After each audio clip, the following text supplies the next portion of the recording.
Selamat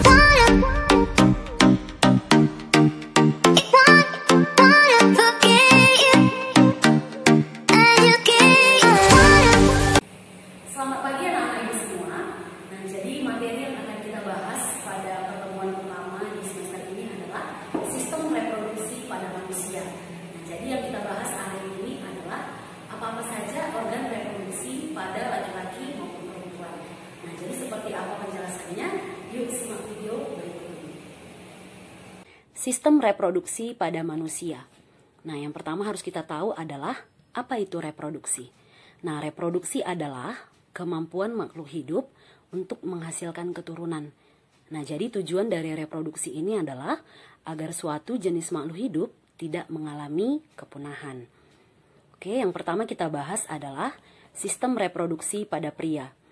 Nah, sistem reproduksi pada pria berfungsi untuk menghasilkan sel kelamin jantan yang disebut dengan sperma. Nah, jadi ini merupakan gambar dari sperma. Nah, dia nanti terdiri dari kepala dan ekor. Nah, jadi apa-apa saja alat reproduksi pada pria? Nah, jadi alat reproduksi pada pria dibagi menjadi dua, yaitu alat kelamin luar dan alat kelamin dalam. Nah, alat kelamin luar terdiri dari penis dan skrotum. Sedangkan alat kelamin dalam terdiri dari testis, kemudian ada saluran terdiri dari epidermis, vas deferens, dan uretra. Kemudian yang ketiga ada kelenjar. Oke, yang pertama kita bahas adalah alat kelamin dalam pada pria. Nah, alat kelamin dalam yang pertama itu ada testis. Nah, testis ini jumlahnya sepasang, bentuknya seperti bulat telur. Nah, fungsinya untuk menghasilkan sel sperma dan hormon kelamin jantan, yaitu testosteron. Kemudian di dalam testis ini ada beberapa bagian yang penting. Yang pertama adalah tubulus seminiferus. Nah, tubulus seminiferus ini adalah saluran yang terdapat di dalam testis dan berfungsi sebagai tempat pembentukan sperma. Nah, jadi tadi kalau testis ini menghasilkan sperma, jadi bagian testis yang berfungsi dalam memproduksi sel sperma itu adalah tubulus seminiferus. Kemudian yang kedua adalah sel interestial.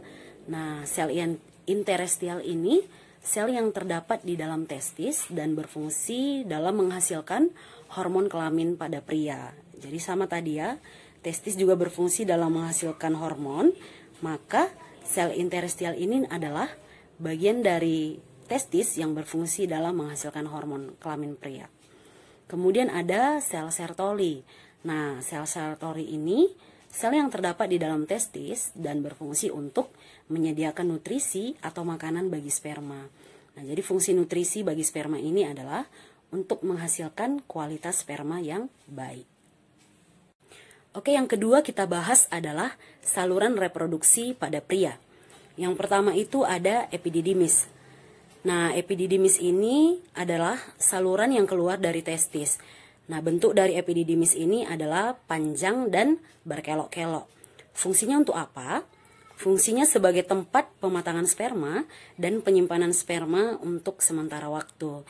Nah, jadi biasanya sperma disimpan di dalam epididymis ini paling sedikit itu selama 3 minggu untuk mencapai kematangan sperma. Yang kedua ada vas deferens. Nah, vas deferens itu merupakan saluran lanjutan dari si epididymis. Nah, tadi kalau epididymis bentuknya berkelok-kelok, sedangkan kalau pada vas deferens ini bentuknya lurus dan mengarah ke atas. Fungsinya untuk apa? Fungsinya untuk menyalurkan sperma ke kantung sperma atau vesicula seminalis.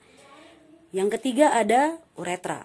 Nah, uretra ini merupakan saluran yang terdapat di dalam penis yang berfungsi sebagai alat pengeluaran, yaitu membuang urin, dan sebagai saluran kelamin, yaitu sebagai saluran pengeluaran semen. Oke, yang ketiga kita bahas adalah kelenjar kelamin. Nah, kelenjar kelamin pada pria terdiri dari yang pertama, ada vesicula seminalis atau kantung sperma. Nah, vesicula seminalis ini menghasilkan getah berwarna kekuningan. Nah, di sini banyak terdapat zat makanan yang berfungsi untuk makanan untuk si sperma. Kemudian yang kedua ada kelenjar prostat dan Cowper.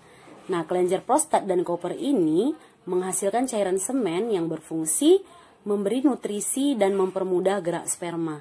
Jadi kelenjar prostat dan chopper ini juga yang membuat cairan semen itu licin dan berwarna putih.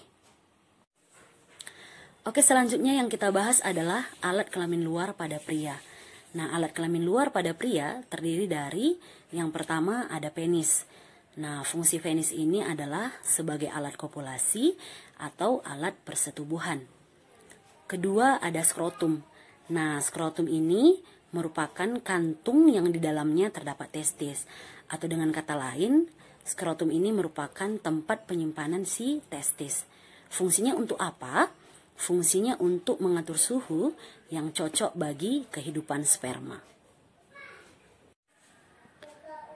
Nah, jadi dari penjelasan di atas, maka dapat kita ketahui bahwa perjalanan sperma untuk keluar dari tubuh pria itu berawal dari, yang pertama itu dari testis, kemudian masuk ke epididymis, kemudian masuk ke saluran vas deferens, kemudian bermuara di vesikula seminalis atau kantong sperma. Nah, jadi dari vesikula seminalis atau kantong sperma ini, sperma dikeluarkan melalui uretra, yaitu saluran yang berada di dalam penis. Oke, selanjutnya kita membahas sistem reproduksi pada wanita. Sistem reproduksi pada wanita berfungsi untuk menghasilkan sel kelamin betina yang disebut dengan ovum atau sel telur. Kemudian alat reproduksi pada wanita terbagi menjadi dua, yaitu alat kelamin luar dan alat kelamin dalam.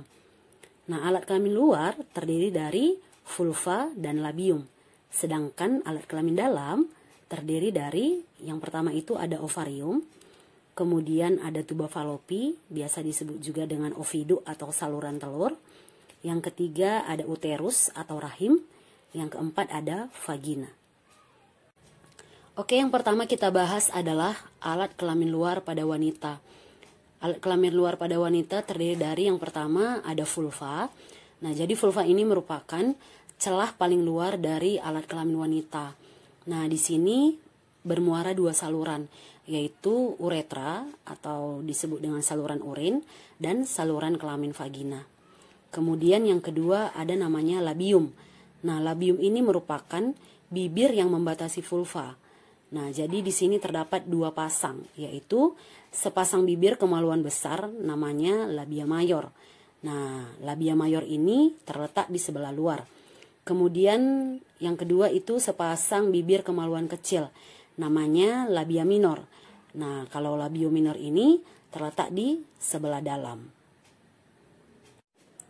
Oke, selanjutnya alat kelamin dalam pada wanita.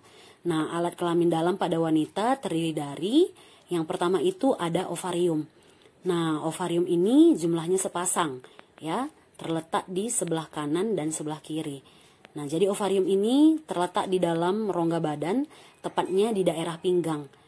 Nah, fungsi dari ovarium ini adalah tempat memproduksi sel telur dan menghasilkan hormon estrogen dan progesteron. Kemudian yang kedua ada tuba falopi. Tuba falopi atau oviduk atau saluran telur. Nah, fungsi dari tuba falopi ini adalah sebagai tempat terjadinya pembuahan atau fertilisasi dan membawa sel telur dari ovarium menuju uterus. Kemudian yang ketiga ada uterus atau rahim.